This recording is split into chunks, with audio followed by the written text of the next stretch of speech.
বিভিন্ন স্থানত গলে ছাত্ৰ ছাত্ৰীসকলে এডিআৰইৰ পৰীক্ষাসমূহ কেতিয়াও অনুষ্ঠিত হ'ব সেই বিষয়েও মোক প্ৰশ্ন কৰে। আজি আমি সেই বিষয়েও এখন বৈঠক কৰিছিলোঁ।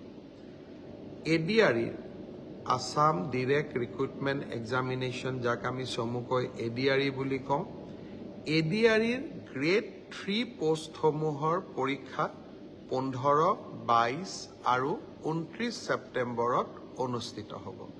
মই আকৌ এবাৰ কৈছোঁ যে গ্ৰেড 3 পোষ্টসমূহৰ বাবে ইণ্টাৰভিউ 15, 22 আৰু 29 ছেপ্টেম্বৰত অনুষ্ঠিত হ'ব। এই পৰীক্ষা এইবাৰ লোকসেৱা আয়োগে পতা পৰীক্ষাৰ আৰ্হিত হ'ব। প্ৰথমতে প্ৰিলিমিনাৰী পৰীক্ষা হ'ব, তাৰ পিছত মেইনছ হ'ব, আৰু মেইনছৰ পিছত আমি ভাইভা প্ৰক্ৰিয়াৰ মাজেৰে আমি সমগ্ৰ ইণ্টাৰভিউ প্ৰক্ৰিয়াটো সমাপ্ত কৰিম। প্ৰিলিমছ এক্সাম তৃতীয় শ্ৰেণীৰ পদসমূহৰ বাবে 15, 22 আৰু 29 ছেপ্টেম্বৰত অনুষ্ঠিত হ'ব। আজি আমি জুলাই মাহত আছোঁ।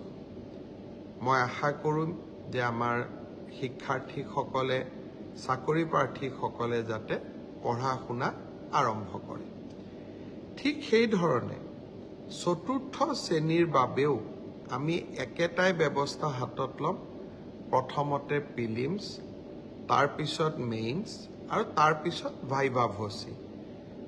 গ্ৰেড 4 বা চতুৰ্থ শ্ৰেণীৰ পদৰো প্ৰিলিমছ 20 আৰু 27 অক্টোবৰত অনুষ্ঠিত হ'ব।